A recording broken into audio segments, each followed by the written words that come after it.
Hi viewers, I am Mia Bethany from Facts Factory. In this video, we are gonna see 3 news which has hit the headlines. Before we continue, we got a little challenge for our amazing viewers. First, click like, then click the subscribe button and turn on notifications, and we promise you that you won't get abducted by aliens this week. Try it really works. The first news is about 3 people killed in Houston building collapse and 1 injured. Authorities say at least 3 construction workers have been killed and 1 injured in a partial collapse of a building in Houston on Monday. Fire officials believe the collapse involved newly constructed stairs that were too unstable. The incident was first reported just after 1:30 p.m. Firefighters are still on the scene, but Rui Lozana, Assistant Fire Chief for the Houston Fire Department, said the building was too unstable for them to go inside. Lozana said the 1 worker who was injured was taken to the hospital. The second news is about floods in France and Italy swept bodies out of cemeteries. The grim job of searching for flood victims in alpine villages and on the nearby French and Italian coasts has grown even more gruesome.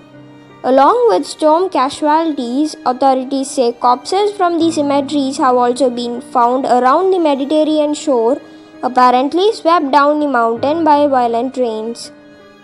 A total of 12 deaths have been reported since the storm pounded France's Alpine Maritimes region, Italy's northwestern regions of Liguria. Rescuers and others were searching Tuesday for some 20 people still missing, according to a spokesman for the Alps Maritimes Regional Administration.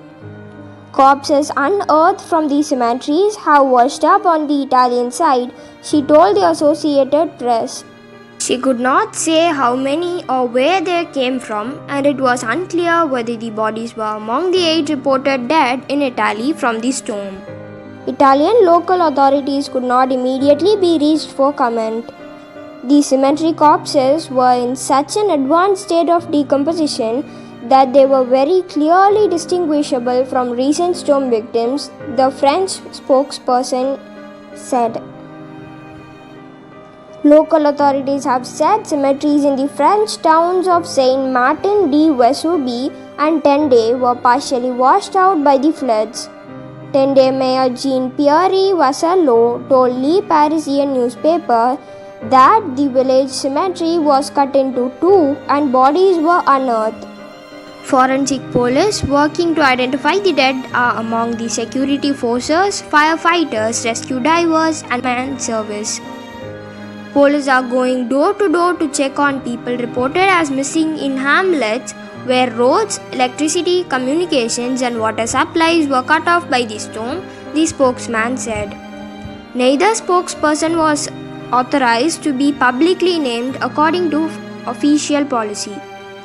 Some roads were still blocked by the debris Tuesday, so helicopters are delivering supplies to cut off populations.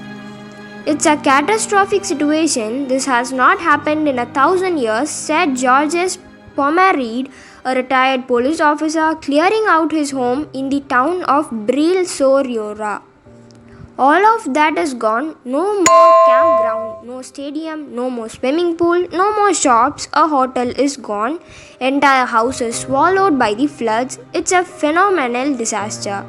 Angela Charlton in Paris and Colleen Barry in Milan contributed. The third news is about Dutch military police shoot knife-wielding man at airport.